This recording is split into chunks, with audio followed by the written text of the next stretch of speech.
আসসালামু আলাইকুম। আসলে অনেকে ভাবে যে আমি টিকটকে ভাইরাল জন্য আসছি, অনেকে ভাবে যে টিকটক করি যে আমি ভাইরাল হওয়ার জন্য, অথবা আইডিতে ভিউ নাই কেন, লাইক আসে না কেন।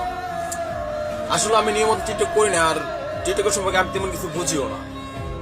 আসলে আমি টিকটকে আসছি, আমার মনের কি অনেক কষ্ট আছে, আমার মনে কষ্টগুলা শেয়ার করার জন্য, অথবা আমার মনে কষ্টগুলা বলার জন্য।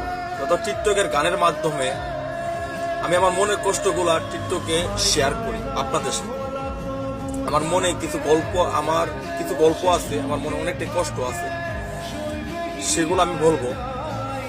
আসলে একটা মেয়েকে আমি অনেক বেশি ভালোবাসতাম, অনেকটাই বেশি, যা আমার নিজের থেকে অনেক বেশি ভালোবাসতাম আমি একটা মেয়েকে। তো এই মেয়েটা কখনো আমাকে ভালোবাসে নাই, সে শুধু মিথ্যে মিথ্যে প্রেমের অভিনয় করে গেছে, মিথ্যে প্রেমের নাটক করে গেছে, কিন্তু কখনো কোনোদিন সে মন থেকে আমাকে কখনো ভালোবাসে নাই। তার পরিবারের কথায় সে আমাকে ছেড়ে চলে গেছে। তো তাকে এতটা ভালোবাসছিলাম, আর এতটা ভালোবেসে তাকে বুকে আগলে রাখছিলাম, তার জন্য আমি আমার নিজের জীবন পর্যন্ত দিয়ে দিতে বাধ্য ছিলাম। কিন্তু সে আমার ভালোবাসাটাকে বুঝতো, সে আমাকে বুঝলো না।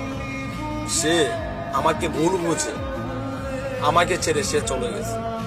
আসলে কারো না কারো জীবনে কিছু কষ্ট আছে, অনেকের জীবনে অনেক কষ্ট আছে। অনেকে টিকটকে আসে তার কষ্টগুলো শেয়ার করার জন্য,